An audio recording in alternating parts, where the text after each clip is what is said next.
zero civilizations like ourselves, most of which likely self-destruct because they get to the same place as us with their planet all polluted and all weird kind of energy sources and all this sort of thing, blowing themselves up and, succumbing to their own emotional problems. But there's likely thousands, if not millions, of Class 1 civilizations, and perhaps a few Class 2s and a couple of Class 3s, at least within our galaxy, or within the Milky Way galaxy, of which we're now becoming a part. Different subject entirely. But in any event, so get this. If Class 1 civilizations are out there, they're not going to mess around with most Class 0s. Why should they get involved with intertribal warfare, basically, right? Right. But the big clue for them that a new Class 1 is emerging is the ability to do what? Well, to manipulate a hyperdimensional material, if you will. Yes. Okay? Yes. And here's an interesting thing about hyperdimensional activity. It's as though you're on a trampoline, and we're a little tiny marble on an infinitely stretched trampoline. And if we make a movement, the whole trampoline vibrates. So the minute we start messing with hyperdimensional anything, we are basically sending out a signal in wavelengths that we don't yet really know how to measure or perceive, but that many others do. And that's what's drawing all the UFO activity.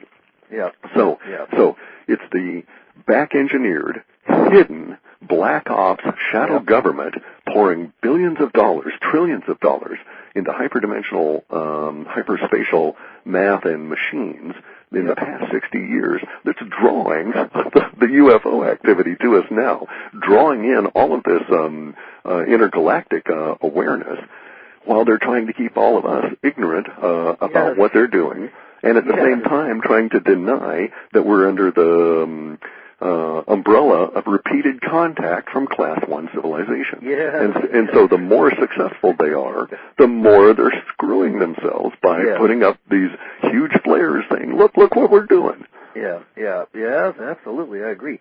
Now, ironically, one of my guests in this month is going to be Andrew DiBasiago, and he was drawn into one of the early black operations, Project Pegasus, as a genius, and it involved the chronovisors and time travel and future and past looking glass technologies and actual travel to other places. And one of the places that he claims that he went to was an underground base on Mars. And Richard Hoagland and several others have indicated that there already exist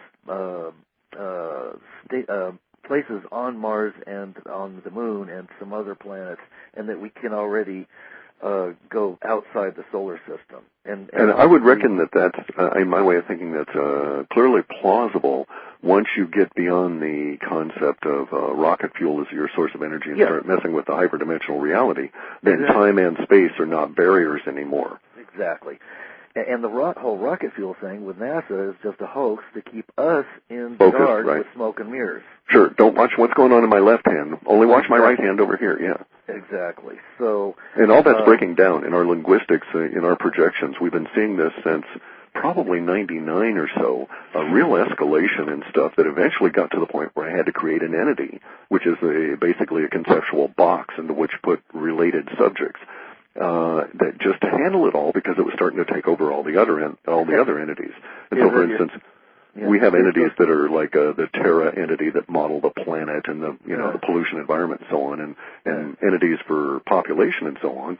And they started to get really filled up with all of this hyperdimensional UFO kind of stuff, and it was like I got into a little snit and had to go back and sort everything out, and I came up with this entity that we called the space goat farts, because it was so much officially denied and unknown. And there's a whole lot of stuff, well, basically there's this little story that I tell about it, and that is that,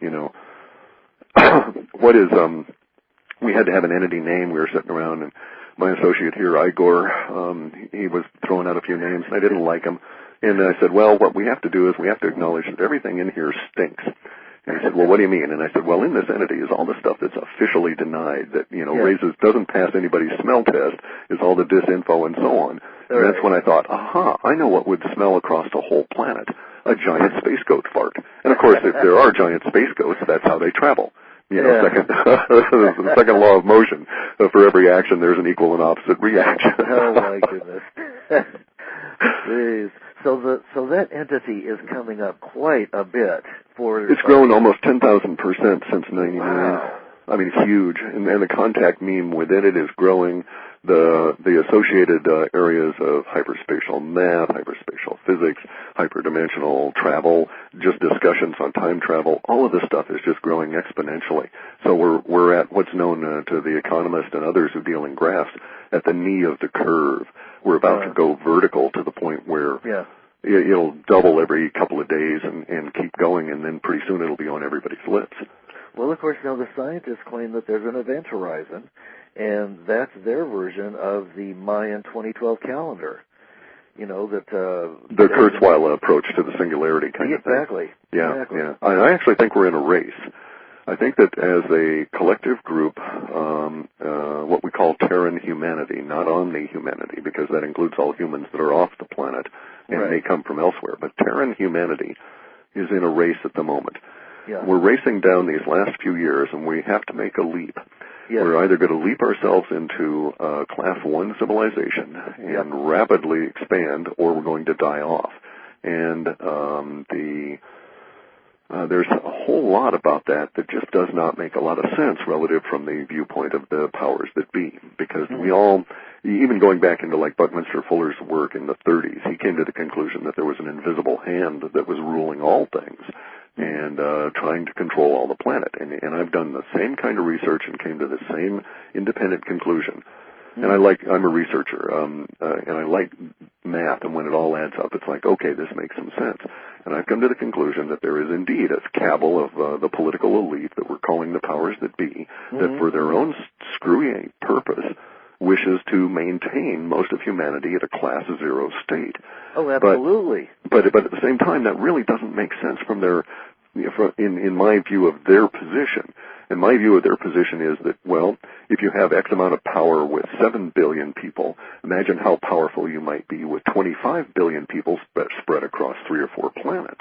You know, you'd be that much more powerful if we maintain the same pyramidical power structure. And it may be that there are barriers to us becoming a Class 1 civilization and maintaining basically what amounts to a feudal, dictatorial or patriarchal slave economy. Yes. Yeah. Does that make sense? Absolutely. In other words, maybe only sovereign, rational individuals acting in their own and collective self-interest can actually form a Class 1 civilization. Well, you know, you mentioned it before, and I think that we can't throw out the idea that consciousness is going to play an active role in whatever nexus, whatever Y in the road that we meet. It's spoken of by the Hopi Indians and the shamans and the Native Americans all over the world, and they all talk about the idea that we are on the verge of a leap. And we may have been on the verge of a leap in the past. Some say that was Atlantis and that we self-destructed because we were unable to make the leap at that time. We don't know.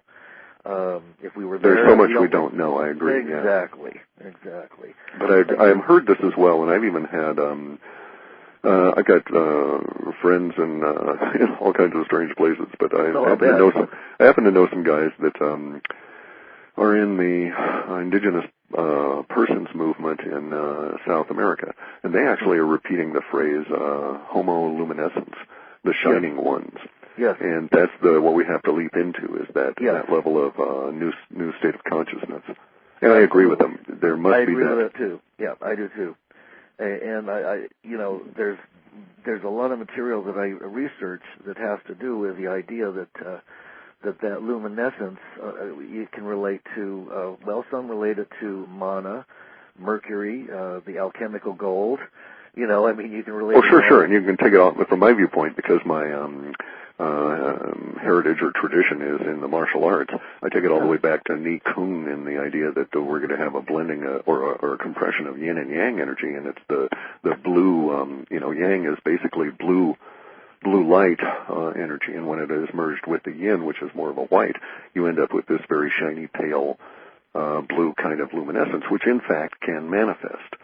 You know, humans are quite strange. If you go and hunt on YouTube, I don't know if it's available anymore because they keep taking it off. And by they, I mean the people that censor YouTube.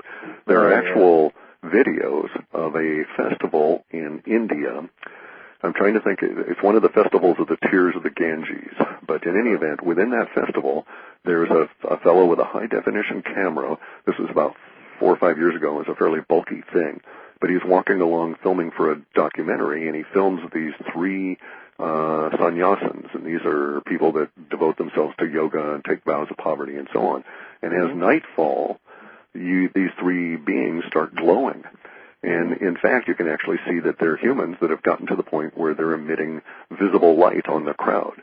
And the crowd accepts it relatively benignly, and as everybody is, laughing and thinks it's quite jolly. And I was just astounded. As near as I can tell from my research on it, the video is not computer generated or anything. And I know of individuals that have some level of interesting powers, let's say.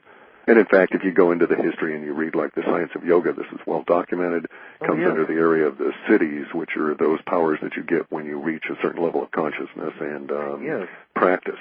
Yes, and of course all the paintings, the ancient paintings from the medieval times with the halos and the glowing golden light and all that. The etheric body shining from, blessed individuals or people with a really good attitude, if you want to think about it that way, Exactly, and that could be a level of achievement that we are headed towards ourselves.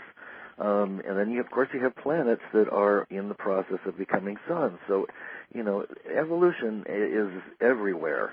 It's all fractally interrelated. Yeah, Unfortunately for us, getting back to the nasty fellows and the powers that be, we see that since at least in the United States, since the 30s or 40s, they've come up with this plan to fundamentally block the ability of the human individual to ascend to those states by putting pollution into their pineal gland.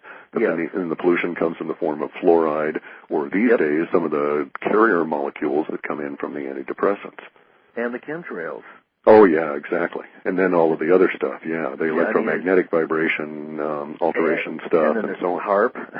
Yeah. Blowing away the magnetosphere, for crying out loud, what if...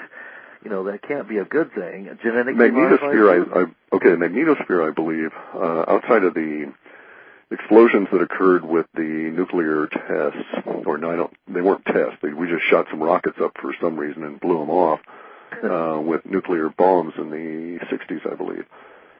In any event, outside of that, I'm of the opinion that the magnetosphere issues at the moment relate to what I've called the big squeeze that's coming in from galactic center.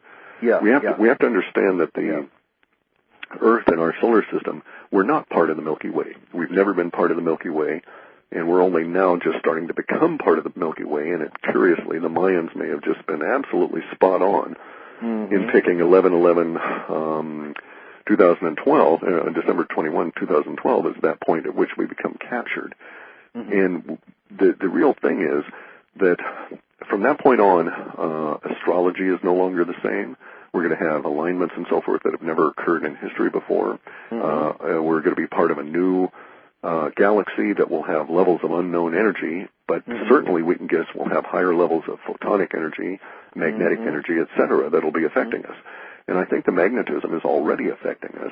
And at this point, the magnetosphere may just be being impacted by this giant crushing, ubiquitous magnetism that we're in at the moment. And that's why we don't see the ability to measure it. If you take out your multimeter or your any kind of magnetic sensing apparatus and you start trying to measure the background radiation, you're not going to notice that it's significantly larger and higher. However, we can take some objective measurements and say all of the planets in the solar system are heating up. The sun's been extremely quiet. And even humans are acting as though they're in a giant magnetic squeeze, and we got a lot of us that are just kind of blowing our corks and going a little crazy. All over the place. Yeah. And it's not an accident. It's not just people behaving oddly. No. This is all part of a